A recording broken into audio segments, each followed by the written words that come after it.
الرحيم عليك هذا الكتاب سين الإمام شيخ الإسلام قطب الدعوة والإرشاد الحبيب عبد الله بن علي محمد الحداد وجميع أرواح ساداتنا لأبي علوي ومشايخنا في الدين وأرواح آبائنا وأمهاتنا وأموات المسلمين خصوصا إلى أرواح المتقدمين من هذه الحارة أن الله يغفر لهم ويرحمهم ويسكنهم الجنة برحمته ويعيد علينا من بركاتهم وأسرارهم وأنوارهم وعلومهم ونفحاتهم دارهم في الدين والدنيا والآخرة على هذه النية وعلى كل نية صالحة وإلى حضرة النبي سيدنا محمد صلى الله عليه وسلم الفاتحة.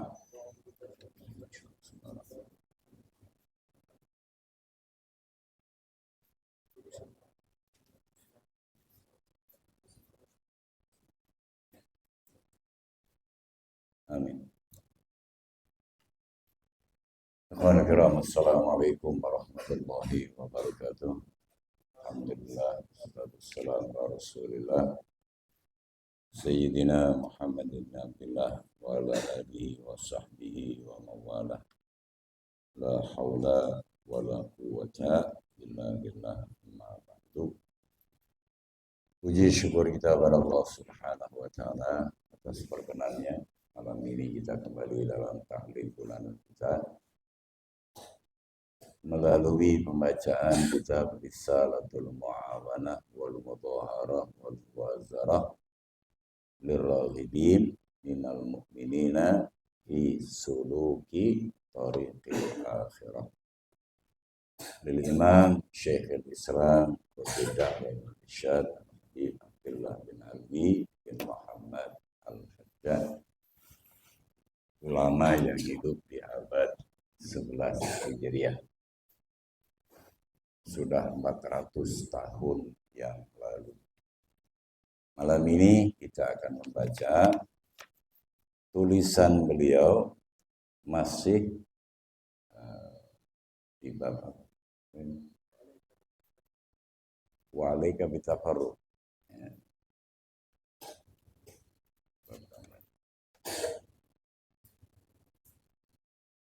Masalah sholat Jumat, hari Jumat. Wa alaika bitafarruqi yaumal jumu'ati min jami'i asyghhalid dunya waj'al hadzal yaumash syarifa khalisan li akhiratika fala tashtaghil fihi illa bimahdil khairi wa mujarradil iqbali ala Allah wa ahsinil muraqabata li sa'atil ijabati wa hiya sa'atun takunu fi kulli yaumi jumu'atin la yuwafiquha muslimun yas'alullaha fiha khairan wa yasta'idhuhu min syarrin illa istajaballahu lahu. Ini nasihat dari Imam Al-Haddad seputar waktu di hari Jumat. Khususnya di hari Jumatnya beliau mengatakan habiskan waktu hari Jumat kalian ya, jangan sampai digunakan untuk kesibukan urusan dunia.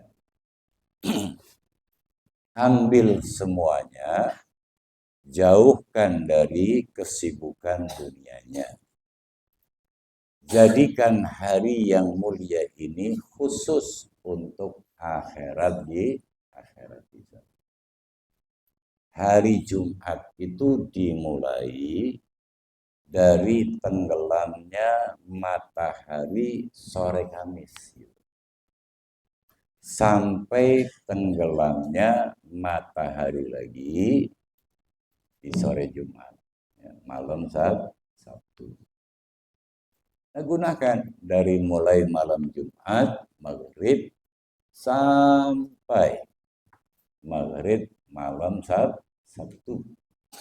Ditafarruq, ya, dengan mengosongkannya dari kesibukan dunia. Khusus jadikan untuk akhiratmu saja. Mulainya Jumat dijadikan sebagai hari libur umat Islam. Nah, sayangnya di Indonesia ini umat Islamnya tidak menuntut. Yang Kristen Minggu libur, yang Yahudi Sabtu libur, yang Jumatnya malah hari kerja. Minggu Ahad itu hari besarnya umat Nasrani. Sabtu itu hari besarnya umat Yahudi. Jumat itu hari besarnya umat Islam. Yang lain, ya maaf ini, karena bukan agama samawi, bukan agama yang ada tuntunannya dari langit, gitu. Tidak ada kitab sucinya yang merupakan firman Allah Subhanahu wa Ta'ala, maka tidak diberi oleh Allah loh hari istimewa. Oleh karena itu yang ada Jumat Islam, Sabtu Yahudi, Ahad Nasrani. Nasrani ada kitab samawinya, Injil namanya. Yahudi ada kitab samawinya, namanya Taurat.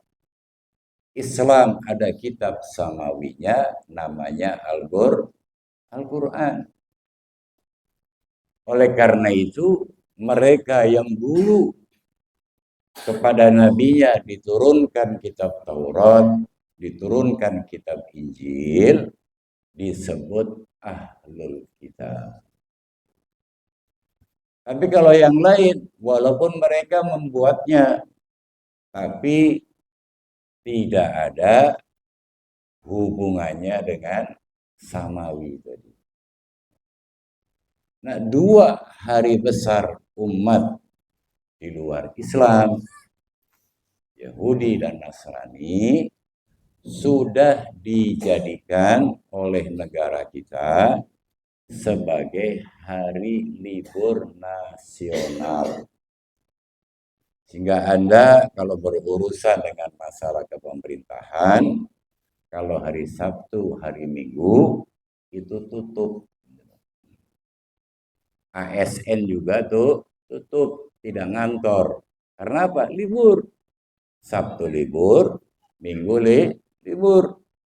Bahkan sekarang ini kalau Kamisnya bertepatan dengan hari-hari besar yang lainnya, itu Jumatnya kejepit.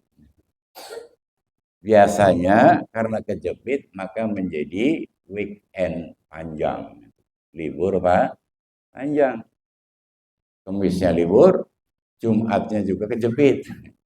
Ya, kayak umat Islam maksudnya kejepit terus itu. Pas kejepit baru libur. Kalau tidak kejepit tidak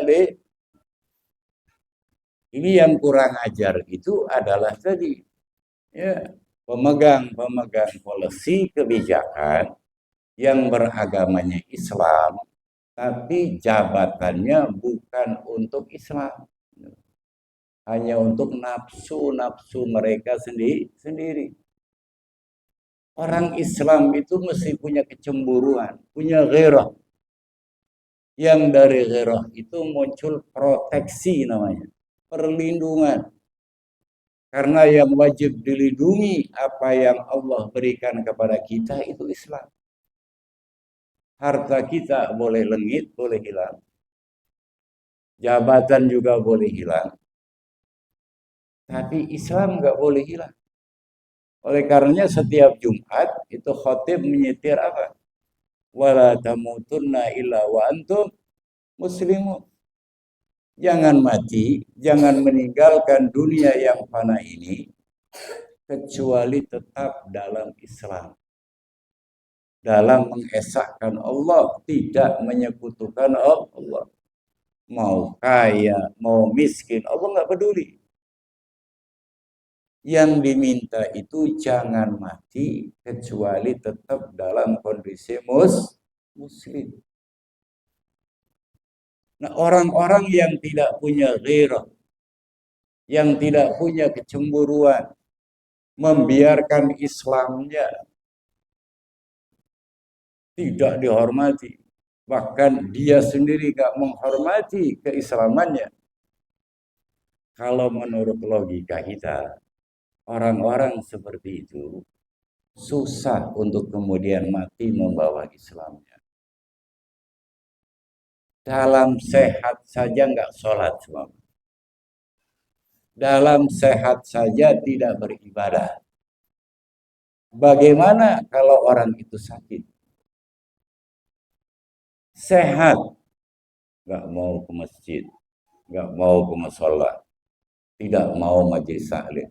Kalau gelubut kira-kira gimana? Lebih-lebih. Orang dalam hidup ini, dalam kesehatan ini, sehat walafiat, Islamnya tidak dijaga. Bahkan tidak ada proteksi, perlindungan, tidak dihormati, tidak diapresiasi. Bagaimana dalam sakaratil mautnya? Nggak usah pakai bahasa hakikat. Bahasa hakikat bahasanya Tuhan, bukan bahasa kita. Justru kita harus ingat, ya, dalam surah Al-Kahfi Allah mengatakan telah menjadikan sesuatu itu ada sebabnya. Dan sebab-sebab itu harus kita ikuti. Ada prosesnya. Anda ingin ke atas, naik. Mesti ada tangga. Jangan menjemata kemudian tahu-tahu udah di atas begitu. Nggak mungkin. Ambil tangga, naiki anak tangganya, baru kemudian Anda bisa berada di atas. Itu namanya syariat. Di atasnya itu hakikat, hasil dari proses.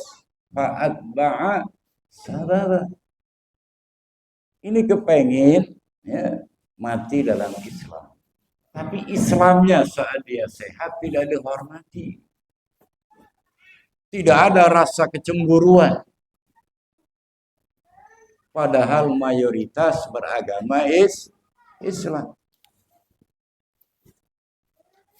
Yahudinya dihormati, libur.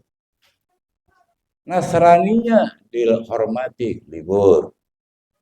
Islamnya kok malah nggak libur. Padahal Islam membuat Jumat dalam satu pekan itu adalah salah satunya. Kenapa disebut Jumat? Kumpul, rekonsiliasi, konsolidasi umat Islam. Sampai-sampai Imam Syafi'i mengatakan orang Puding ini kalau sholatnya di Z, sholatnya sah. Bukan tidak sah, sah. Tapi orang Puding yang sholat di Z itu bukan termasuk yang 40 yang menjadikan sholat Jumat itu jadi. Ya sehu, tapi walayan akidu. Sholat Jumatnya sah. Anda mau sholat Jumat di mana aja sah. Asal masjid yang Anda ikuti hadir 40 orang minimal yang penduduk situ, asli situ, domisili di situ, ber-KTP di situlah kalau bahasa sekarang ini. Ya. Untuk menunjukkan bahwa dia orang situ punya KTP. Anda berafiliasi namanya numpang. Sholat Jumat ada sah. Mau sholat di sungai apa di kayu besi sah, bakem sah, gitu loh.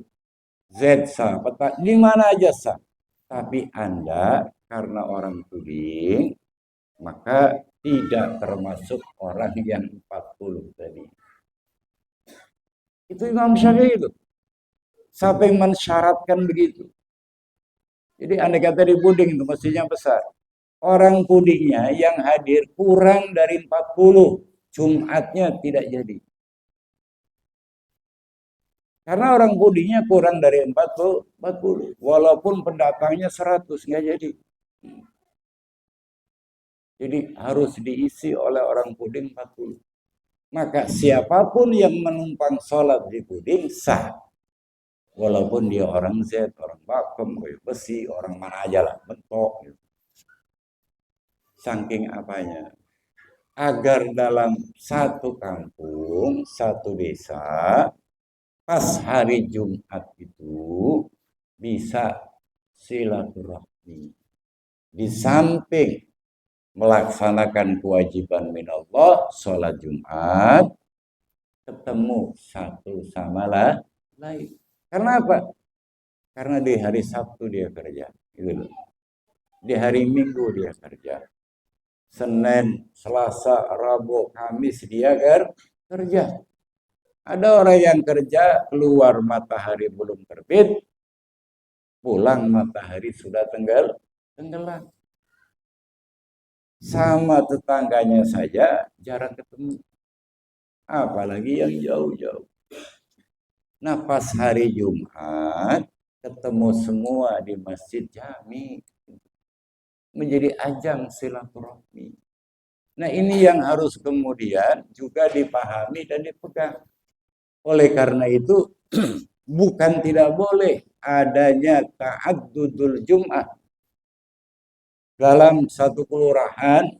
Bukan tidak boleh ada Jumat di masjid-masjid yang lain dalam satu kampung. Terutama ketika masjid jami yang tua ibaratnya sudah tidak muat lagi. Full. Andai kata satu Jumat di masjid jami kita saja. Waduh, sampai ke jalan-jalan. Tidak muat. Karena masyakkah. Maka dibuatlah ibaratnya ada masjid. Ya, arah kayu besi. Atau arah mentok begitu. Untuk Jumatan yuk. Tapi ada implikasi hukumnya dalam madhab Imam Syafi'i. Bukan tidak boleh, bukan. Ya, jadi jangan salah pemahaman. Tapi ada akibat hukum yang muncul. Antara masjid lama dengan masjid baru itu, mana yang lebih dulu takbiratul ihramnya? Ini cara kita memahami pemikiran ulama. Andai kata yang takbiratul ihram itu yang masjid ujung lebih dulu, sholat Jumat di sini nggak jadi. Andai kata masjid sini dulu, yang di sana nggak jadi. Oleh karena itu, jalan tengahnya adalah dalam madhab Imam Syafi'i. Ya. Jangan madhab yang lain. Dalam madhab Imam Syafi'i. Al-Imam Syafi'i ya, itu kemudian madhabnya menyunahkan jika terjadi ta'addudul Jum'ah, bilangan Jumat dalam satu kelurahan, mesti i'adah zuhur. Habis sholat Jumat, tegak lagi imamnya, berjamaah boleh, sendiri-sendiri juga boleh, ngulang sholat zuhur. Gitu. Jadi bukan istilah. Coba ada orang yang mengatakan, wah mau sholat Jumat kok nggak boleh. Orang mau sholat aja direpot-repotin. Ya, bahkan kemudian majudan hadis, yassiru wala tu'assiru. Mudahkan, jangan dipersulit. Ini bukan masalah memudahkan atau mempersulit, tapi ini pakem, gitu loh, aturan. Aturan yang harus tadi karena kita madhabnya Imam Syafi'i, ya, maka mau nggak mau harus ada loyalitas, kesetiaan kita terhadap madhab kita. Kalau enggak nanti Imam Syafi'i menolak kita. Ingat, Allah nanti di akhirat, yauma nad'u kulla unasin bi imamihim. Kita di akhirat nanti bakal dipanggil oleh Allah, bukan ya fulan bin fulan, tapi ada panggilan dengan pemimpin-pemimpin. Wahai pengikut Imam Syafi'i. Maka tadi, orang yang loyal terhadap Imam Syafi'i, Imam Syafi'i. Nah ketika yang mencela tadi, Imam Syafi'i nggak mau, kau bukan apa penganut. Ya. Karena Imam Syafi'i juga harus bertanggung jawab di hadapan Allah Subhanahu wa Ta'ala. Kenapa kamu menyaratkan sholat Jumat itu harus 40 orang? Kalau jamaah, ittafaqu. Sholat Jumat berjamaah itu semua madhab mufakat. Cuma tadi antara imam dan makmum berapa itu tidak terjadi kemufakatan. Imam Syafi'i 40. Nanti diminta tanggung jawabnya, apa dalilmu? Apa argumentasimu? Sehingga mesti 40 orang. Sama yang mengatakan 12 juga sama. Yang penting ada yang mengatakan yang penting berjamaah. Dan jamaahnya itu hanya pada rakaat pertama saja. Rakaat kedua tidak harus berjamaah. Jadi kalau Anda sudah sholat 1 rakaat Jumat, Anda mau mufarik boleh. Dului imamnya. Tapi niat mufarokoh. Karena rakaat pertama sudah berjamaah. Oleh karena itu, orang yang masih mendapatkan imam dalam 1 rakaat, ya, telat, masuk ke masjid, imamnya sudah dalam rakaat kedua, niat sholat Jumat. Tetap niatnya sholat Jumat. Nanti imamnya tahiyat, ya, tasyahud akhir, Anda boleh pilih. Kalau Anda mau ikut imam, ya terus ikut tasyahud. Imam salam, Anda nambahi 1 rakaat. Karena rakaat pertama Anda itu berjamaah. Rakaat kedua Anda sendiri, ya. Karena yang wajib berjamaah itu rakaat pertama. Anda mau kemudian mufarokoh juga boleh. Imamnya tasyahud, Anda berdiri. Nambahi 1 rakaat dan tidak harus mengejar salamnya imam. Tapi kalau Anda malah mengejar salamnya imam, padahal Anda sudah mufarokoh, batal sholat Anda. Anda sudah bukan makmumnya lagi.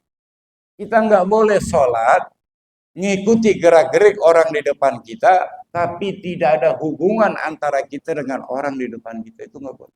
Orang kalau sudah mufarokoh, dulu imam atau tadi biasanya ya karena mufarokoh mendului, bukan malah kemudian sudah mufarokoh tapi ikut sholatnya banyak. Nah beda kalau Anda datang, imam sudah tasyahud Jumat nih, Anda juga tetap sholatnya niatnya Jumat. Usolli, ya, fardhu Jum'ati rakaataini makmuman. Allahu akbar. Ikut tasyahud. Imamnya salam, Anda berdiri, sholatnya 4 rakaat. Enggak boleh 2 rakaat, enggak boleh. Harus 4 rakaat. Karena rakaat pertama Anda tidak dalam jamaah. Jadi penganut madhab Imam Syafi'i mesti tahu. Gitu. Agar apa? Agar tidak mencela. Nah, yang repot tadi Pak, ya, kan kita kalau sholat Jumat itu bukan karena madhab gitu loh. Ya. Kenapa itu sholat Jumat? Karena saya madhabnya Imam Syafi'i. Salah. Ya. Jumat itu perintah Allah dan perintah Rasulnya. Mekanismenya, tata caranya, baru itu mafahim dari para ulama kita. Yang repot itu kalau tadi, ya, ada perbedaan syarat, madhabnya juga berbeda.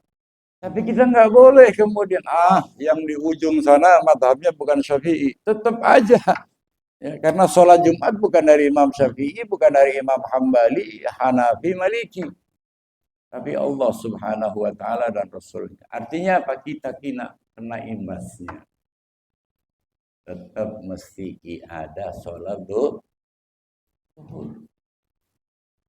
Ini kalau kita mau senian-nian, gitu loh. Ya. Apa bahasa Bangkanya? Seaben-aben apa?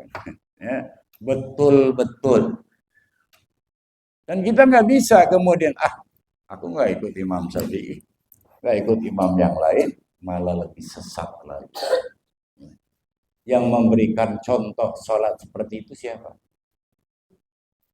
Anda dari mana mempraktekkan sholat Jumat seperti itu dari mana? Jadi jangan produknya kita nikmati, tapi kita mengingkari pabriknya. Sebelum kita melaksanakan sholat yang seperti itu, ada orang-orang yang sudah melaksanakannya seperti itu. Orang tua kita. Sebelum orang tua kita, ada orang tuanya lagi. Terus sampai kepada para imam, sampai kepada para tabi'in, sampai kepada para sahabat, dan sahabat itu dari Nabi kita Muhammad sallallahu alaihi wasallam. Nah ini yang perlu kedewasaan. Banyak orang pintar, Pak, tapi kadang kurang dewasa. Pola pikirnya itu pola pikir berusaha-berusu. Pola pikirnya pola pikir yang tadi masa bodoh. Yang penting programku berjalan. Orang sekampung berakibat mesti mengulangi zuhur setelah sholat Jumat gara-gara kesombongan. Ya, orang yang kemudian mendirikan sholat Jumat masih di satu kampung. Mulainya pelajari, ya. Cari bukunya, pelajari gitu. Anda kalau ingin cari buku yang bagus, 40 masalah agama. Itu ada 4 jilid, ya, bahasa Indonesia. Kalangan Kiai Haji Sirajuddin Abbas. Orang Bukit Duri, ya, Jakarta. Meninggal kalau nggak salah tahun 78. Ya. Itu madhabnya Syafi'i tuleh. Dia nggak mau pakai madhab lain. Bertahun-tahun beliau sholat di masjidnya, ya, tanpa melakukan iadah. Tapi setelah ada masjid ormas gitu loh, yang ala madhabiyah, nggak pakai madhab, dibuat Jumat juga. Maka sejak itu Kiai Haji Sirajuddin Abbas itu ngajak makmumnya, jamaahnya, setiap selesai Jumat sholat duhur sampai beliau wafat. Kenapa? Karena dalam madhab Imam Syafi'i itu adalah makhraj, gitu. Solusi, jalan keluar. Kita melarang juga nggak bisa. Bisa. Ibaratnya orang budi, ya, ada masjid buat sholat Jumat, lalu rame-rame melarangnya. Oh, kena pasal nanti. Ya. Berurusan dengan hukum positif. Ya. Apalagi kemenagnya juga, ya. Kemudian madhabnya bukan Syafi'i saja, ya. Ada madhab lah lain. Artinya apa? Ribut. Tapi ini masalah gitu loh. Dalam fikih Imam Syafi'i. Satu masalah. Nggak boleh kemudian Anda mengakui madhabnya Imam Syafi'i, tapi Anda tidak i'adatul dhuhri. Namanya Anda ikut, tapi tanpa ada loyalitas, kesetiaan. Itu mulanya jangan hanya tahu saja, tahu boleh ibaratnya, tapi pikirkan soal implikasi hukumnya, akibat hukumnya untuk orang lain. Jangan bikin susah orang lain. Akibatnya apa? Andai kata gitu loh, kita salah, ya mereka menjadi penyebab yang salah. Mereka juga bertanggung jawab terhadap kesalahan kita. Ya. Karena ada hukum kuasal namanya, sebab akibat. Kita nggak boleh orang lain berburuk sangka sama kita. Kitanya jangan membuka peluang untuk orang lain berburuk sangka. Caranya begitu. Karena setiap muslim itu harus menjaga agar saudara muslimnya tidak melakukan kesalahan sebab kita. Ya. Mulai ada cerita Imam Husain dulu ketika perang di Karbala. Sebelum perang itu berkobar, beliau menangis. Menangis sejadi-jadinya. Sampai adiknya Sayyidah Zainab itu marah. Kamu nggak pantas, wahai kakakku, menjadi anak Asadul Ghalib. Ya. Menjadi anak ya, singa yang apa selalu menang di medan perang. Maksudnya Imam Ali. Kamu takut mau mati ya? Imam Husain kemudian menjawab, ya, bukan itu ya Ustaz. Bukan aku takut mati. Ini orang 4.000 atau 3.000 tentara. Kenapa harus masuk neraka sebab aku? Itu yang ditangis. Muslim semua tuh. Ya, tentara yang dipimpin oleh Ibn Ziyad. Imam Husain menangis, kenapa 4.000 tentara ini harus masuk neraka sebab aku? Itu yang ditangis. Ya. Ini bukan karena takut mau dibantai, enggak. Karena memang yang hadir di situ jangankan manusia, kudanya saja itu dikutuk oleh Allah Subhanahu wa taala. Semua yang ada di Karbala, ya, di area peperangan Karbala itu yang tidak memihak kepada Imam Husain itu dilaknat oleh Allah Subhanahu wa taala. Jangankan manusia, ontaknya, kudanya semuanya mal'un, dikutuk oleh Allah. Tapi itu juga kehendak Allah. Tapi Imam Husain menangisinya. Artinya apa? Jangan kita membuat blunder gitu loh. Ya. Sehingga orang lain kemudian salah karena blunder kita. Oleh karena itu harus dilihat. Ketika mau menerjemahkan, menerapkan sebuah ajaran, akibat gitu loh. Maslahat madaratnya. Apa salahnya? Dianya, kitanya ya, ikut sama-sama di masjid yang biasa digunakan untuk sholat Jumat. Andai kata kekurangan tempat, bagaimana solusinya? Ya. Anda punya lapang sawit berhektar-hektar, masjidnya cuma ya, sekian ratus meter. Ya, yang salah siapa? Yang salah kan kita. Jadi mesti ada prediksi, oh ini masjid ini mesti muat ya 5.000 orang kan begitu. Bagaimana caranya? Urusan orang sekampung mudah, nggak ada yang sulit. Kalau iya kita peduli dengan keislaman kita, ya. Kayak orang bangun masjid, nggak perlu nunggu apa proposal itu saya. Ya. Dapat bantuan dari kabupaten kota, dari provinsi, 2M, 3M. Ya. Nggak tahu duitnya asalnya dari mana. Yang pasti ya dari pajak, itu pasti. Ya. Kenapa Anda tidak keluar 100.000 saja setiap minggu? Uding dengan 3.000. Ya. Kaum lelakinya ibaratnya. Ditambah dengan kaum perempuannya. Seminggu 100.000. Kalau 1.000 orang berapa? Kalau 3.000 orang berapa? Kalau ada niat untuk bersyukur kepada Allah Subhanahu, maka untuk mendapatkan lapangan ya, yang luas agar masjid itu bisa menampung 5.000 orang dalam hitungan tahun, 1 tahun atau 2 tahun selesai. Ya. Harus membebaskan rumah orang. Rumah harganya berapa? 400 juta. 100.000 tiap minggu. Kali 3.000. Berapa? Terus. Mudah. Nah di situ ya siru wa tu'asir. Tapi karena nggak ada kemauan. Akibatnya tuh, masjid kecil terus.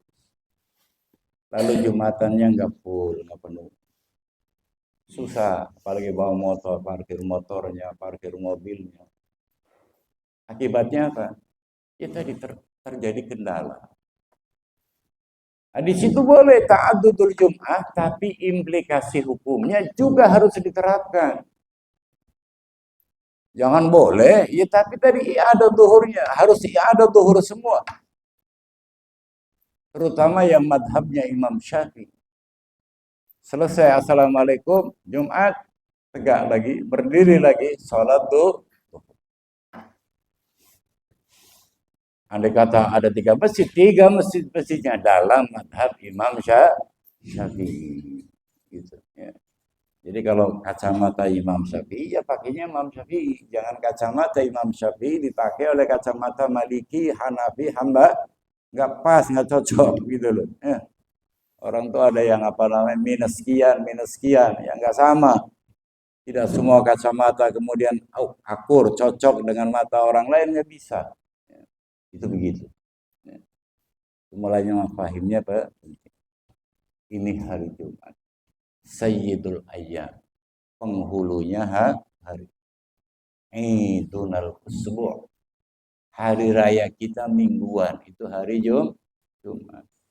1 hari buat konsolidasi. Silaturahmi.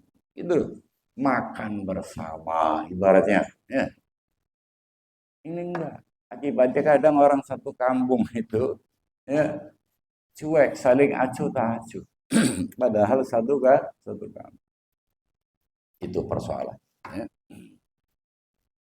Fala tashtaghil fihi illa bimahdil khairi wa mujarradil ikbali Allah. Jangan sibukkan diri di hari Jumat kecuali dengan hanya mengejar melakukan masalah kebaikan dan mujarradul ikbal. Semata-mata menghadap Allah Subhanahu wa ta'ala. Jangan ada yang lainnya, gitu loh. Wa ahsinil muraqabah. Kemudian mesti ya, meneliti, ya, mengintip, mencari dengan pola sebaik mungkin waktu mustajab. Yaitu waktu di mana datang ada di setiap Jumat. Tidaklah seorang muslim menepati waktu itu dalam rangka meminta kepada Allah kebaikan atau meminta perlindungan dari kejahatan kecuali Allah mengijabahinya. Ya, ente pas hari Jumat nih, dari mulai matahari tenggelam, sore Kamis. Kepengen apa? Tapi minal khair. Yang baik-baik. Kepengen terlindungi dari apa? Maka sejak matahari tenggelam, mintalah kepada Allah. Ya. Habis itu sholat maghrib. Habis sholat, minta lagi sama Allah. Sampai Isya ibaratnya. Ya. Sholat Isya. Habis Isya, minta lagi sama Allah. Sampai subuh. Sholat subuh. Habis subuh, minta lagi sama Allah. Sampai duhur. Habis duhur, minta lagi sama Allah. Sampai asar. Habis asar, minta lagi sama Allah. Sampai matahari tenggelam. Anda pasti mendapati sa'atul ijabah. Ayo. Enggak usah tirakat sampai atau ngasrep atau mati geni dan tetek bengek. Cukup itu. Anda mau minta apa? Enggak mungkin Nabi itu bohong. Enggak mungkin Rasulullah itu menyesatkan kita. Yang mengatakan fi kulli jum'atin ada waktu ijabah. Itu Nabi Muhammad sallallahu alaihi wasallam. Terserah, yang penting minal khair. Ya, jangan digunakan untuk yang tidak baik. Paling 24 jam Anda berjuang. Ya. Anda berjuang 24 jam. Ya, minta. Ya diulang-ulang terus, minta apa gitu loh. Bahasa yang sama, ya. Mau pakai bahasa Indonesia, mau bahasa Sunda, mau bahasa apa aja lah. Kalau bisa bahasa Arab. Karena ada waktu istajabah. Kemudian yang terakhir beliau mengatakan wa 'alaika bil bukuri ilal jum'ati. Anda ya dianjurkan agar ketika ke masjid untuk melaksanakan sholat Jumat pagi-pagi. Pagi-pagi sudah ke masjid. Itu kalau bisa. Mulanya dulu ketika masa kekhalifahan orang-orang Uhud ya, yang kalau sholat Id itu turun ke Madinah, ke Masjid Nabawi. Itu dia turun zaman dulu. Ya, turunnya jam 12 malam. Subuh di Madinah. Habis subuh nunggu matahari terbit, baru kemudian ikut sholat Id. Fitri ataupun Adha. Habis sholat, mereka pulang lagi ke Uhud. Maka mereka tidak dianjurkan untuk mendirikan sholat Jumat di Uhud, tidak. Uhud dan sekitarnya, bukit-bukit itu. Tapi disuruh sholat duhur oleh Imam Ali.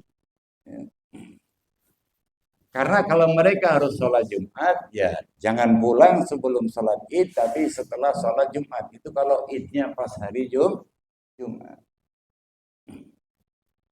Karena kalau pulang sampai sana dia jam 11-an, turun lagi Jumat telah bubar kan. Maka disuruh sholat duhur saja, tidak mendirikan Jumat. Itu alasan Imam Syafi'i. Salah satunya. Padahal di Uhud pakai bus aja setengah jam. Kalau zaman sekarang jalannya udah bagus. Nah, kalau jalan kaki zaman dulu gitu. Belum ada jalan model sekarang aspal. Berjam-jam. Mereka kalau mau subuh jam 12 turun ke Madinah. Ya. Datang belum subuh. Tapi kalau telat, ya nanti subuhnya ketinggalan. Zaman dulu. Oleh karena itu dianjurkan pagi-pagi. Apalagi kalau tempatnya jauh. Nah kalau pagi-pagi berarti kan harus libur. Gimana mau pagi-pagi ke masjid? Kalau hari Jumatnya tidak libur. Mesti ngantor gitu loh. Nah, bagaimana mau ketemu orang satu kampung? Kalau pagi-pagi Jumatnya juga mesti ngajar gitu loh. Karena nggak libur. Apalagi ngajar jadi guru ibaratnya. Bukan di bodong ini. Ya, ngajar yang jauh. Jadi nggak ada kesempatan untuk tadi silaturahmi konsolidasi itu nggak ada. Ini salah satu settingan agar umat Islam itu saling menjaga jarak satu sama lain, tidak akrab satu sama lain. Tapi tadi orang yang di atas yang lebih pintar dari kita banyak. Gitu. Tapi pola pikirnya begitu. Ya. Bahkan sekarang ini ada luar biasa sekali. Ya. Impor khatib Jumat. Impor. Ustadz Puding khutbah di Batam. Ya. Ustadz Bakam khutbah di Puding. Ya. Bahkan sampai ada yang di Pangkal Pinang. Sungai Liat. Apa-apa nih. Kita bukan bicara masalah tidak boleh, bukan. Ya. Tetapi makna Jumat, latar belakang Jumat, sirnya Jumat, hikmatul Jum'ahnya itu kabur.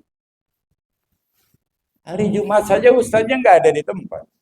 Karena apa? Khutbah desa lain. Ya. Kenapa tidak menggunakan ustaz-ustaz sini? Dan nggak perlu ganti-ganti, itu nggak perlu. Itu bid'ah ganti-ganti. Selagi ada Nabi, Jumat khatibnya Nabi, imamnya Nabi. Selagi ada Abu Bakar Siddiq, khatibnya beliau, imamnya beliau. Kecuali kalau nggak wawo, sakit, baru ada badalnya. Ini bergiliran, gitu loh. Akibatnya ketika ustadz-ustadz itu ada masalah, ya, nyerang ustadz melalui mimbar Jumat. Ini bukan malah ajang silaturahmi, tapi malah menjadikan ajang, ya, saling serang satu sama lain. Karena apa? Nggak ada tuntunannya dari Nabi Muhammad. Ya. Jadi mesti begitu. Ini sholat. Sholat itu harus kondusif, gitu. Jangan ada politisasi dalam ibadah. Jadi anjuran wa'alaika bil bukuri ila jumu'ati susah untuk dilakukan oleh muslimin Indonesia, terutama yang ASN, terutama yang karyawan-karyawan pabrik. Karena apa? Hari Jumat bukan hari libur. Walau antaruha ilaiha qabla zawal wa bil qurbi minal mimbar, ya. Walaupun Anda ya bolehlah pergi ke masjid, yang penting sebelum zawal, sebelum masuk waktu zuhur. Kemudian duduklah yang dekat mimbar, gitu loh. Jangan di belakang dekat mimbar. Wal insat lil khutbah, diam ketika ada khutbah. Wahdar an tashtagil anhu bidzikri aw fikri. Kalau khatib sudah mulai alhamdulillah, tasbihnya kantongi. Jangan khatibnya udah alhamdulillah, itu orang blow on namanya. Ya.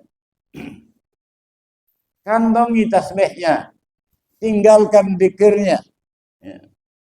Atau merenung berpikir, udah jangan mikiri sawit, jangan mikiri sahang, karet dan seterusnya. Ya. Tinggalkan pemikiran-pemikiran itu. Fadlan anil lagwi wa haditsin nafsi.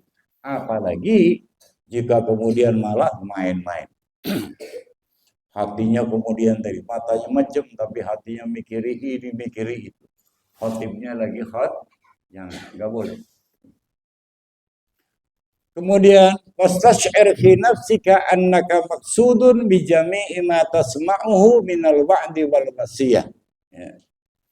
Justru rasakan, munculkan rasa dalam hatimu bahwa yang sedang dibicarakan, disampaikan, nasihat-nasihat, wasiat-wasiat yang disampaikan oleh khatib itu hanya untuk dirimu saja.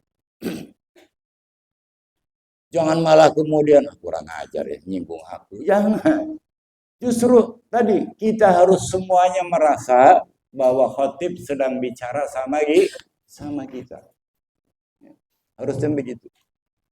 Waqra, kemudian bacalah ba'da salam wa anta thanin rijlaik wa qabla an tatakallam al-Fatihah wal Ikhlas wal Mu'awwidhatain sab'an. Setelah salam Anda baca masih dalam posisi kaki Anda seperti dalam tasyahud itu, ya. Sebelum Anda bicara apapun, baca Fatihah, baca Al-Ikhlas, Qul huwallahu ahad, baca Al-Falaq, An-Nas, masing-masing 7 kali 7. Ya. Wa qul aidan ba'dal insiraf minas salat, subhanallahil azim wa bihamdihi mi'ata marrah. Ya. Ucapkan lagi juga, ya. Setelah selesai dari sholat tadi, ya. Subhanallah, ya, subhanallahil azim wa bihamdi 100 kali. Wa fil khabar ma yadullu ala fadli dzalika wa billahi taufiq. Ada hadisnya yang kemudian memberikan keterangan betapa beruntungnya membaca subhanallah wa bihamdi, ya, subhanallahil azim wa bihamdi 100 kali. Setelah selesai sholat, selesai Fatihah, selesai Ikhlas, selesai Mu'awwidhatain. Bahkan kita sudah mau bergerak lah ya, keluar dari dari masjid. Ini sekali lagi masalah Jumat. Oleh karena itu kadang dalam kitab ini kita bagi orang-orang tertentu yang terikat dengan pekerjaan dan itu bukan merupakan hari libur, susah untuk mengamalkan. Ya. Mana mau pagi-pagi ke masjid? Ya. Kantornya menunggu, ya. Pekerjaannya menunggu karena bukan hari libur. Ini ruginya, Pak. Ya. Cuma kadang pemimpin kita itu karena pengetahuannya nggak sampai ke sini, maka akibatnya mengorbankan apa yang dijanjikan oleh Rasulullah, yang tentu juga dijanjikan oleh Allah Subhanahu wa Ta'ala. Mulanya ada hal-hal yang tidak bisa, kita nggak mampu untuk merubahnya kecuali jika kita bersama-sama, bersatu, mengusulkan ke pemerintah, alat tanggung sudah. Ya, hari kerja itu 4 hari saja, dimulai dari Senin berakhir sampai Kamis. Jadi Jumat, Sabtu, Minggu itu hari libur. Kalau begini nggak adil namanya. Ya dari sudut pandang agama nggak adil. Mayoritas umat Islam Indonesia ini. Tapi minggunya libur, Sabtunya libur, Jumatnya hari kerja. Sementara hikmah di hari Jumat luar biasa. Ya. Keuntungannya luar biasa. Ya, sebagaimana mereka juga memandang hari Minggu, hari Sabtu, ada hal yang luar biasa. Kenapa mereka boleh memandangnya, menikmatinya, kemudian kita tidak? Jangan pakai alasan toleransi dan seterusnya. Ya. Cuma umat Islamnya nggak mau berjuang untuk ini. Kalau kita sendirian saja, nanti akibatnya tadi, ya dianggap inilah, dianggap itu. Tapi faktanya seperti itu. Anda membuka bab hari Jumat dalam madhab apa saja, yang Anda temukan adalah at-takrib wa ta'zim. Tapi kita tidak lagi mau menghormati. Pelajaran kita pada malam hari ini, wa 'alaika in kana laka malun tajibu fihi zakat bi ikhraji zakatihi tayyibatan biha nafsuka qasidan biha wajh Allah, menjadi kajian kita insyaallah bulan yang akan datang. Bismillah.